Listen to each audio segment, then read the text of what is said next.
पशु के समान भजन बिना मनई।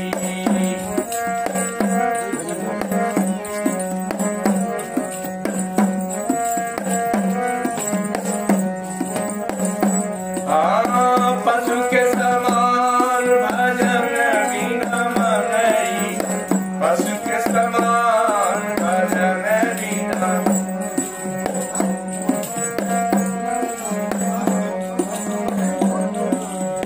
पशु के समान भजन बिना मनई। पशु के समान भजन बिना मनई।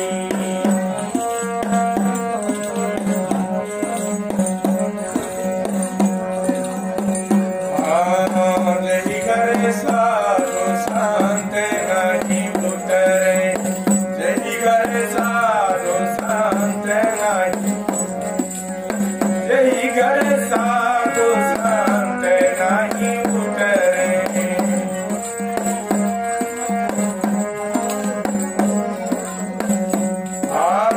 वही घर जैसे गड़ा है मसान भजन बिना मनई।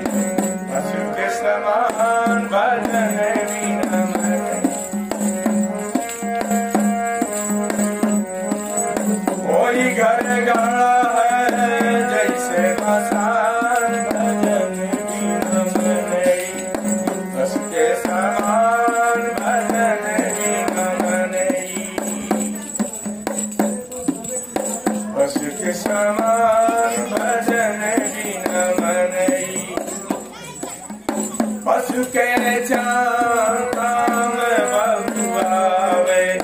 पशु के चाम काम बहुआवे।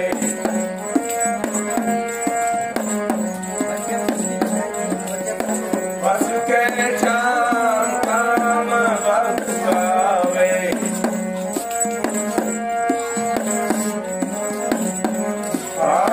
मनई के चाम आवे ना कौने काम भजन बिना मनई।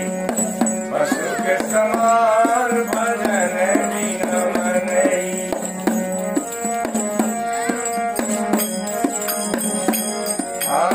मनई के चाम आवे ना कौने काम भजन बिना मनई।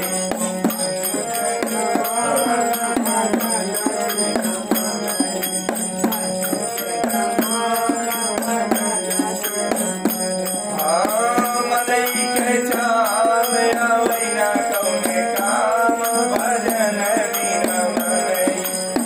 पशु के समान भजन बिना मनई।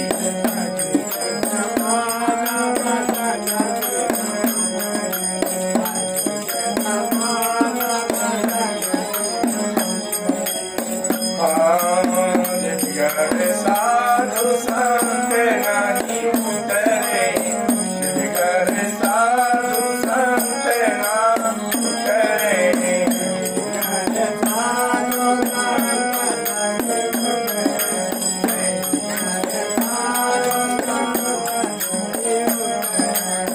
कोई घर जैसे गड़ा है मसान भजन बिना मनई। पशु के समान भजन बिना मनई।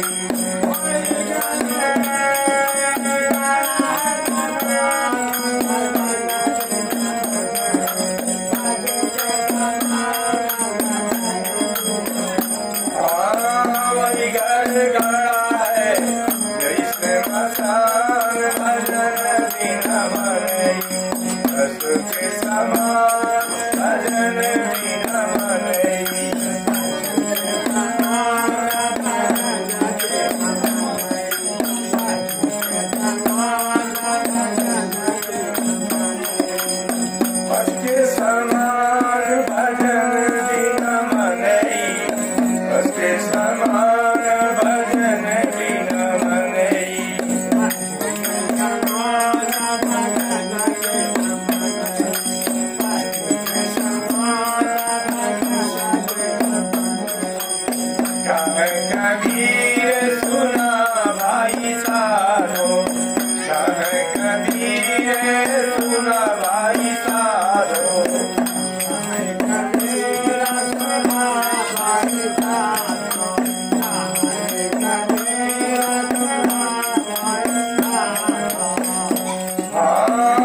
सतगुरु कबीर साहब की।